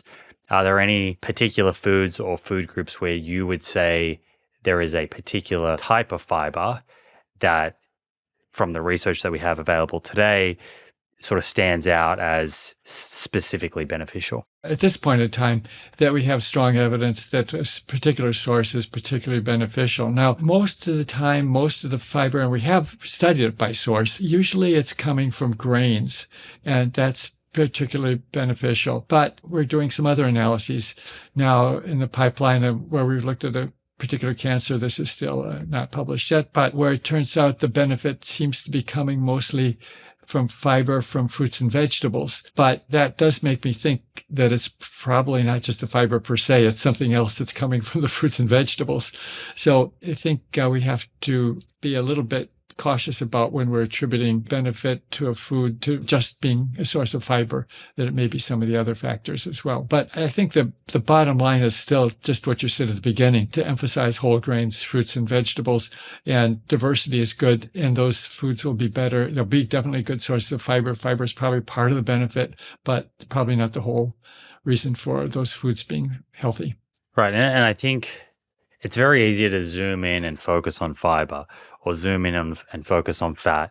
But hopefully, kind of a through line through this episode, this conversation today for the listener, is that on a food basis, when you're making these swaps that we've been talking about all along the way, none of this is occurring in isolation. As you're eating more unsaturated fats, you tend to be eating less saturated fat. Depending on the food choice, you might also be increasing plant protein. You might also be increasing fiber. And so a lot of the time, these shifts are kind of all happening in concert, where you're shifting towards a diet that is richer in unsaturated fats, richer in plant protein, and richer in fiber, kind of all happening at the same time. Exactly. And deviation that does concern me here is trying to isolate fiber per se, and then marketing, and you'll see lots of these things on the shelf, high fiber, and, smiling sun in the front like it's really healthy. But that fiber is synthetic fiber or purified fiber and doesn't come along as a part of the package with the overall food.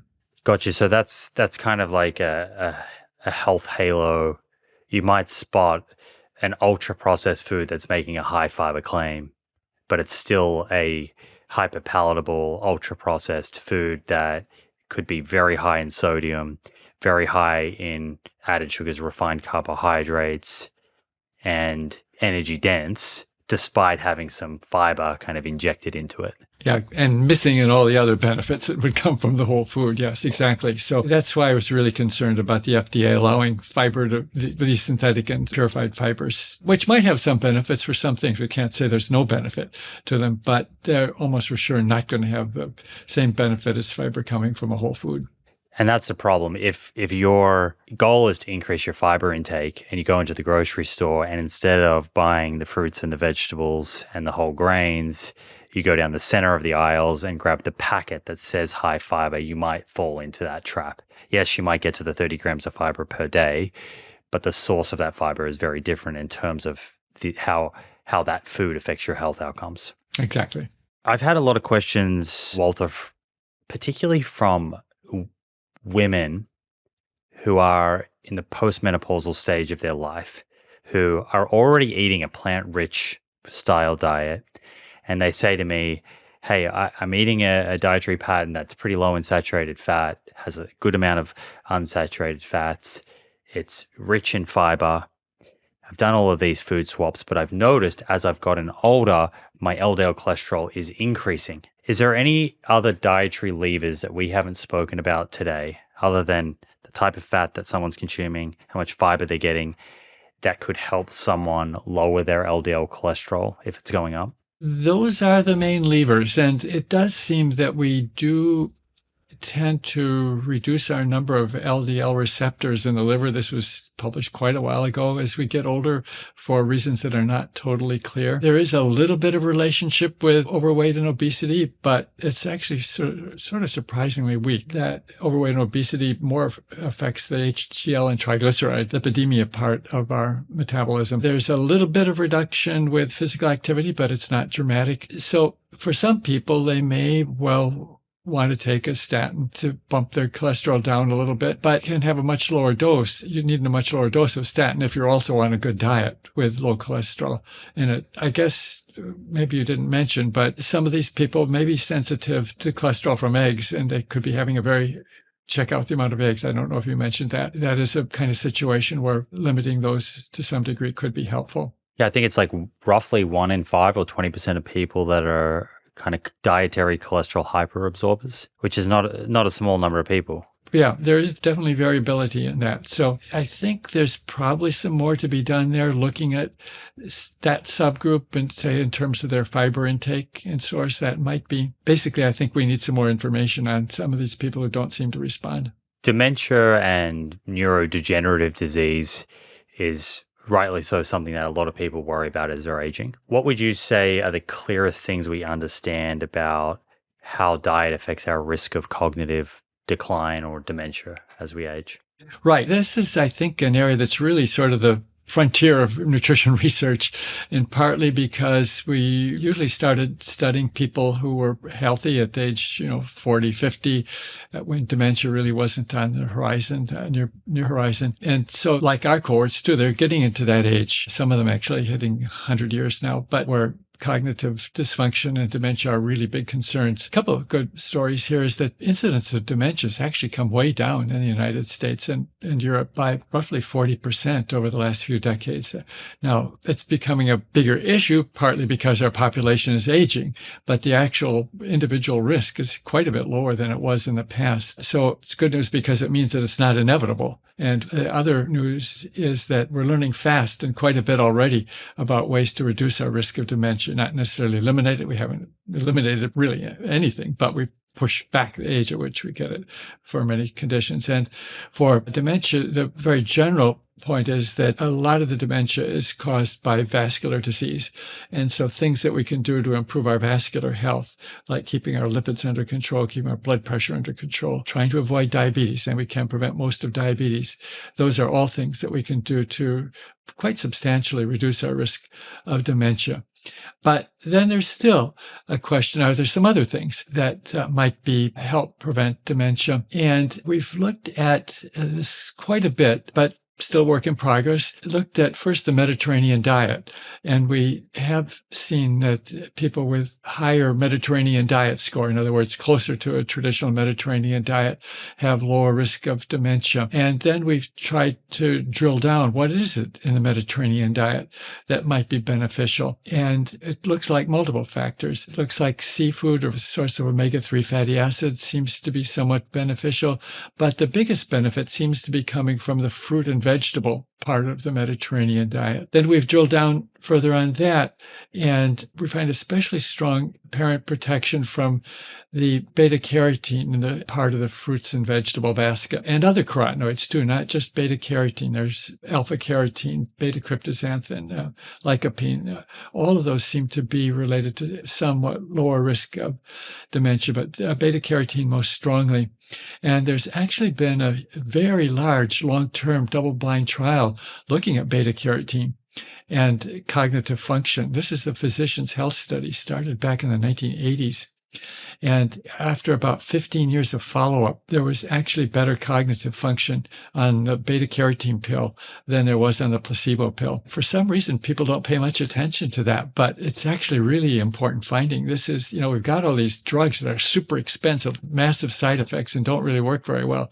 But beta-carotene, which you can get from just a carrot very cheaply, is actually a protective factor for reducing dementia risk. And that was particularly notable because these were all physicians who had really good diets in general, and their blood level of beta-carotene was quite good to begin with. But even then, more beta-carotene from this pill reduced cognitive decline. So very likely it would be even more important for some people who don't start off with a good diet. I'm not recommending the pills here, by the way, because we can so easily get this from our diet. From mainly carrots are easiest, cheapest form of beta-carotene in the diet, but winter squash, actually green leafy vegetables have quite a bit of beta-carotene as well as some other carotenoids. So I think there's really good news on the diet front. Our group also published, I wasn't an author on that paper, but a recent study on beta-carotene and dementia risk that showed the benefit was especially strong for people who had a high genetic risk, basically 2 doses, 2 alleles of the ApoE4 genotype, which is a strong risk factor for dementia. So this looked like their excess risk was almost eliminated down to more an average risk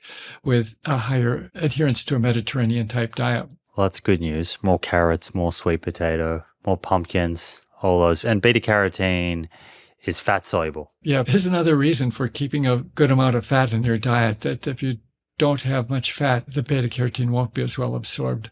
I think last time we spoke, Walter, unless I misinterpreted this, I think when we were talking about LDL cholesterol or maybe statins, you were somewhat worried about brain health if cholesterol was too low. Correct me if I'm wrong on that. And I've had some lipidologists on the show who seem to express a different view, suggesting that the LDL cholesterol levels in our blood is distinct to that in our brain, and that our brain is producing all of the cholesterol it needs. Can you help us understand what your position is on that? Because I think, again, when brain health comes up, people do have questions around either modulating their cholesterol levels through diet and lowering their cholesterol through diet, and or modulating their cholesterol levels with a lipid-lowering drug like a statin. Yes, I think an important issue that, first of all, we've talked about LDL cholesterol being a risk factor, but it's there in our blood for a reason.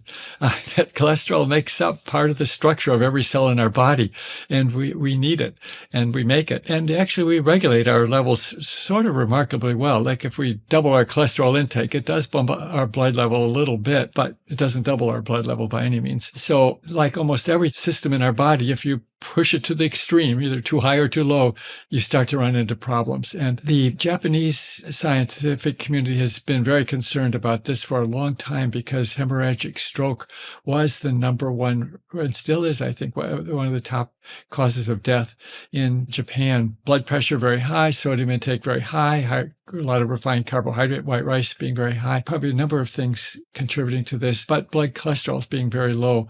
And they have found in animal models that drop saturated fat intake or cholesterol very low does increase fragility of the small penetrating arteries in the brain. So there is quite a bit of biology and research in this group, and which should make us concerned about dropping blood cholesterol levels way down. Now, if you had a heart attack that have a lot of atherosclerosis, then you want to take some probably more extreme measures than you would in a general population that's healthy. So there are some studies showing increased risk of hemorrhagic stroke with statins. And also we do see that people who have low blood cholesterol do have higher risk of hemorrhagic stroke.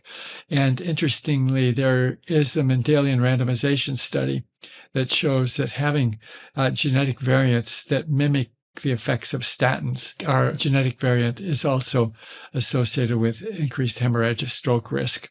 So I think there is reason to not just drive cholesterol levels down as low as you possibly can in everybody. So is that a trade-off where someone potentially gets an increased risk of hemorrhagic stroke, but they have a reduced risk of ischemic cardiovascular disease, whether it's the heart or brain? Yes, I think there is some trade-off there. It looks like, whether you look at by drugs or by this Mendelian randomization or population studies, that there is likely a sweet spot there where we do have not the lowest possible blood cholesterol level, but something that's lowish. And it seems like we can see populations that have quite low risks of both. And actually, the Mediterranean region looks like they're close to that sweet spot. That we published a paper in Science 25 years ago on comparing Japanese, US, and Greek diets, and also looked at changes over time. And it's interesting that it looks like actually at that time, I'm trying to remember if I can, 25 years ago, that table, check out my memory, that those US and Japan actually had about the same risk of cardiovascular death. But in US, it was largely coronary heart disease. In Japan, it was mostly stroke. And Greece was in the sweet spot. They had low risk of both. Interesting. So do you recall in Greece, if they were kind of in that sweet spot, do you recall what their typical LDL cholesterol levels were? I don't remember the exact number, but it wasn't super low. So when you say super low, are you talking about like below 50? No, I mean, they weren't anything like that. It was not much different than the US, actually. So it was like between 70 and 100? I don't even think they had LDL specifically there. I think it was total cholesterol that were being measured at that time. We were not measuring LDL separately at that time. So this was quite a while. I hesitate to give a specific number, but it was not too different than the US actually at that time. So there were other things that clearly in the diet that not just cholesterol levels, but it was very interesting. Whatever their pattern and all the contributing factors were, can't be totally sure, especially at that time. But it was interesting that they were in that sweet spot where their coronary heart disease mortality was 1/10 of what it was in Northern Europe, way below the United States, but stroke was also quite low as well. Yeah, I appreciate you sharing that with us because it's a different perspective to some that I've heard, and it gives me kind of pause and just on the fly here, what I'm thinking is if you're lowering your LDL cholesterol and there's a trade-off where you may potentially be, you're lowering your risk of ischemic kind of cardiovascular disease, so like a blockage from atherosclerosis, be it in the brain or the heart, but you're increasing your risk of hemorrhagic stroke, a bleed. For me to understand at an individual level, is that trade-off worth it for me? A big important piece of information is what's my baseline risk of having an ischemic event versus a hemorrhagic event. Right. That's really important, which is I mentioned, if you've got a patient with some atherosclerosis, calcified arteries, or you had an angina or some other evidence of ischemia, then you want to be more aggressive on driving cholesterol down. But if you're basically pretty healthy, no strong family history, your cholesterol level is just on borderline elevation, I think a big pharmaceutical will drive it down very strong. I think I would worry about that. Some of the guidelines are now saying drop it really low. But if you're at low risk to begin with, I think that you could be too extreme in trying to do that. And some nudges in a direction are probably better in that kind of instance. So it might be just a low dose of a statin or something like that. So you're absolutely right that baseline risk will be very important in making that decision. Let's zoom out a little bit here towards the end. I know that you have been involved in the Eat Lancet Commission and the development of the Planetary Health Diet, the first version, and then more recently, the second version. Can you remind us all what the Eat Lancet Commission was kind of engaged to do and what the Planetary Health Diet sort of stands for?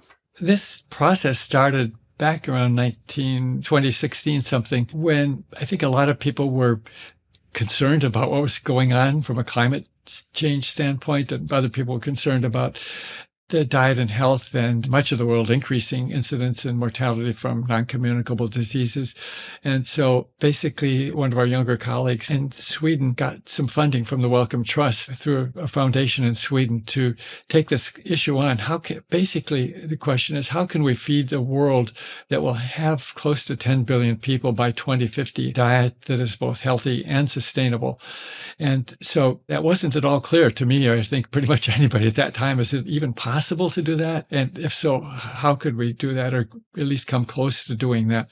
So this did allow us to bring together 35 scientists from 17 different countries, representing many different disciplines, including not just nutrition, earth climate sciences, agricultural sciences, social sciences. And so we took that on, and after trying to figure out how to take on such a complicated question, where do we start?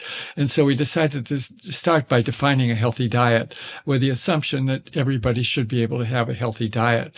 So we looked at that issue piece by piece, going through all the major food groups: grains, fruits, vegetables, dairy, beef, pork, added fats, etc. And when we put all those pieces together, it's there as the first table in the initial report that we published in 2019. We ended up with a diet that, first of all, was flexible, because we could see that humans are adaptable, and that's good. So we tried to indicate quite a bit of flexibility, and including that people can be a healthy vegan if they want to. You can be a very unhealthy vegan as well. But if you're careful about food choices, you can have a healthy vegan diet, making sure you get some vitamin B12 that will not be there in a strictly vegan diet. But the end was something that was predominantly emphasizing plant protein sources and healthy sources of fat, whole grains, as we talked about already, fruits and vegetables. And in fact, when we put all the pieces together, it ended up with a description of the traditional Mediterranean diet, which was quite convenient. That's not where we started, but then we basically have invoked a huge amount of evidence and studies from the Mediterranean diet, which among all the traditional dietary patterns has been far more extensively studied than anything else. So when we put that together, we basically, somebody said, what are we going to call this? So we decided to call it the Planetary Health Diet. So that's basically what it is. And then when we published that, we did realize that people would want to have an update in a few years because the field is moving forward pretty rapidly. And at a minimum, they'd want to know, does this really work? And are there new findings that would cause us to change the description of a healthy diet? So we did publish that update just last month in October. And a lot more evidence has accrued, but basically supported the description of what I mentioned already. So I think we had much more confidence in those numbers, those ranges. But then we also had a big literature that's new where we have taken diets and scored them according to their adherence with the Mediterranean type diet, or the planetary health type diet. We've done this earlier with the Mediterranean diet, but here we could create a planetary health dietary index. How well does someone or a whole population adhere to this dietary pattern? And then look at how that relates to outcomes. So let us go back to our data starting in 1980 from our study, and then score everyone's diet, update their score every 4 years, and then look at that score in relation to overall mortality and all major causes of death and lots of other outcomes now.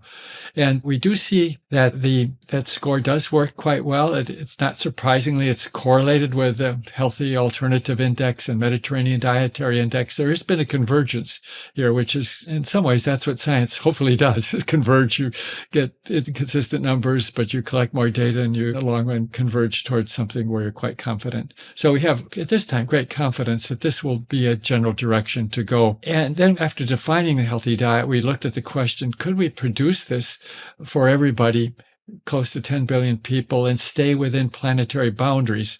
And the planetary boundaries are, what are the realistic limits on how much greenhouse gas emissions could we emit and be sustainable, emit from the food system? How much water is available? How much land is available? How much fertilizer can we use without totally polluting our environment? And it worked out that we could stay within planetary boundaries if we followed this diet pretty closely and also reduced food loss and waste and made some improvements to agricultural efficiency. But it's a tight fit. There wasn't much wiggle room there. We do it, but barely do it. And it's going to take the efforts of almost everybody to make this happen. And what's the deadline to make that happen? Well, our target milestone was 2050, but from a global standpoint on greenhouse gas emissions, we have a much shorter deadline than we did before, partly because we haven't, as you know, first of all, I should say that greenhouse gas emissions, with all these other boundaries, they're all important. But this one is greenhouse gas and climate change is really important because a lot of the changes that are happening are not going to be reversible ever or within hundreds of years if we don't make a course correction now. And the food system contributes about 30% of the greenhouse gas emissions. 70% is fossil fuels. So we need to eliminate fossil fuels as fast as we can, despite what people may be hearing from Washington. But even if we do that and we don't actually reduce the greenhouse gas emissions from the food system, we still can't stay on track and end up where we need to be. So these are both necessary, but neither is sufficient. And we had 11 different modeling groups working on this, and they've done other work looking at climate change. It's pretty clear that what we do within the next decade will be very important in terms of ending up where we need to be at the end of the century, which seems like it's a long way, but yeah, our grandkids will be alive then. They're likely to be alive at that point in time. It's really not so far down the road. Did you guys look at the policy changes that would be required in order for this change to take place by 2050, presuming that it's not going to be enough for consumers to, drive that shift completely by themselves?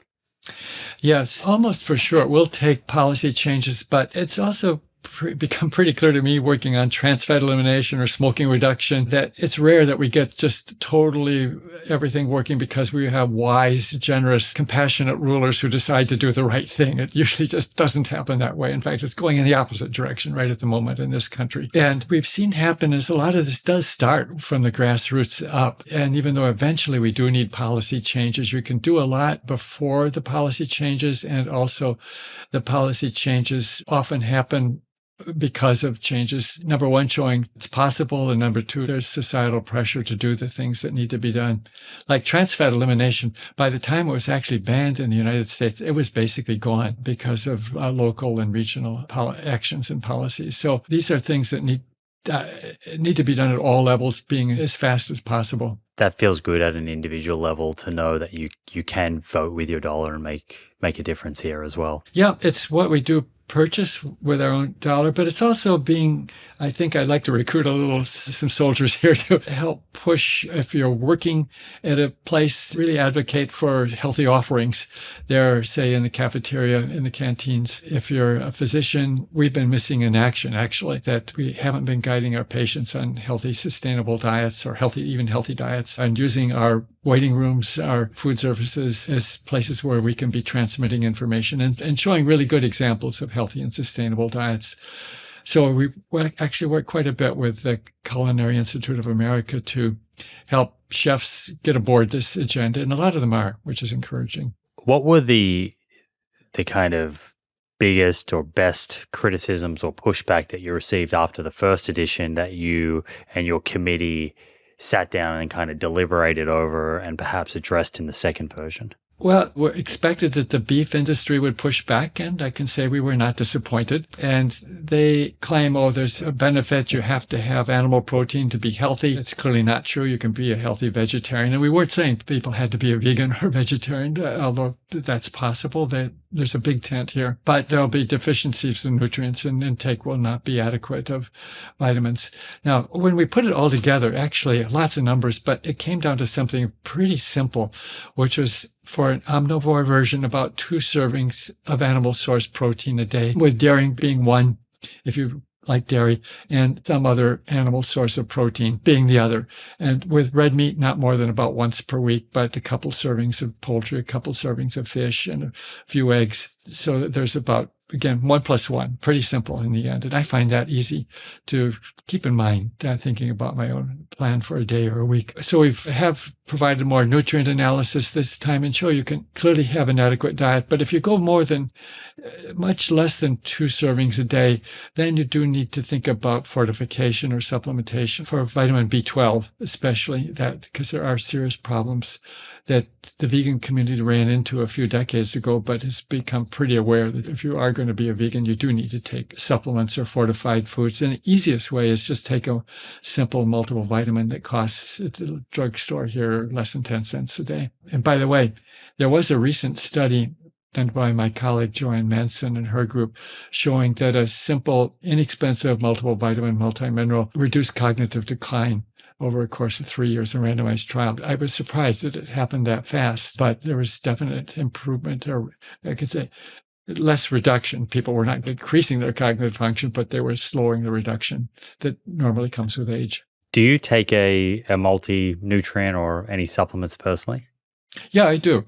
That I think it's a safety net. Sometimes traveling, it's somewhat difficult to eat the ideal diet that I would like to do. And you can easily miss out on some things. And also when you're over 50, a lot of people don't absorb vitamin B12 very well because of achlorhydria, and it's a safety net that way as well. And it does contain vitamin D, which we're not going to get from our diet nearly enough unless you're almost a seal and eat a lot of seafood, which won't work clearly ecologically for everybody to do that. So vitamin D is probably a good idea that most people take enough, not mega doses, but that's not what we're talking about. And he's pretty close to RDA multivitamin. And also in the Physician's Health Study, there was actually a reduction in total cancer incidence with this kind of multivitamin supplement. So there's, I think, some multiple reasons why, given it's very low cost and not talking about big doses of anything, which in some cases could be too much of a good thing. This is avoiding that kind of supplementation. Yeah, that seems pretty sensible to me. If someone wants to understand exactly what the Planetary Health Diet is, for their personal diet or their family's diet or for their workplace, where's the best place that we should send them? I think if you just go in your search engine, just go Eat Foundation website. You can get it from the Lancet too. I think it's open source. You can also go to Lancet and get a free version of it. Yeah, I'll dig up the PDF summary, so we can put a link to that into the show notes. And then if it's for you and your family for food choices at home or for the waiting area at your medical clinic or at school or whatever, you can read it and use that as a bit of a guideline as to what does the plate look like and what would some of these food swaps look like. Yeah, just the paper itself is probably a heavy read for a lot of people. There's a lot of technical information there to back up. So definitely, if someone wants all the detail, it's there. The website, the foundation, has a lot of that ancillary material and recipes and things like that that might be helpful to some people. So I'm intrigued on an individual level. You mentioned earlier that you're 80 years of age and you're still not showing any signs of slowing down. You're committed to nutrition science as much as ever, enough to spend 3 hours with me on a Wednesday evening. What keeps you inspired and why are you continuing to dedicate your life to all of this? Well, I think, first of all, there's a lot to be learned yet. And in some ways, one of the things we've realized is that these processes related to cardiovascular disease, cancer, neurodegeneration are processes that take decades. And in some ways, in the past, we were really a little bit naive that we could get answers from a 5-year study. NIH doesn't fund studies beyond 5 years at a time. And that's just a little slice in time of the total pathophysiology or development of these conditions that we're talking about. So we really do need this lifetime picture. And we haven't followed the same people from birth to 100. Obviously, no one investigator can do that, but we've gotten some big slices of that picture that we're piecing together now and still learning a lot. I think for breast cancer, for example, a prime outcome from the very beginning. Now we're over 40 years of follow-up, and we're just really getting a good look at some of the aspects of prevention of breast cancer. And the same relates to cognitive function there. We can see some benefits or effects short term, but most of the studies, I think, are just simply too short, and having a long-term perspective is very important. And we have a lot of new tools that we can apply to samples that we collected 30 years ago and go back and analyze things we couldn't measure. And now we can see what happened 30 years later to those people. So anyway, there's really a lot of interesting science that's in some ways mushrooming even after 40 or 50 years in terms of what we're learning. But also the environmental aspect is really important too. And I think, again, that if we don't get that right, nothing is going to matter. It's going to be a disaster for health and well-being of virtually everybody. So I am putting quite a bit of my time into that aspect of the work as well. Beautiful. Well, we are all certainly very grateful that you're continuing to put so much energy and time and focus on all these really important questions, and your commitment to science in general is really inspiring. So thank you once again for hanging out with me. Appreciate you coming back, and you're welcome anytime. Thanks, and look forward to talking to you down the road. There you have it, friends. I hope you enjoyed this episode. If you did and want to stay up to date with future episodes, be sure to hit that subscribe button on YouTube and follow on Apple or Spotify. Finally, thank you for showing up and the effort that you're making to take control of your health. I look forward to hanging out with you again in the next episode.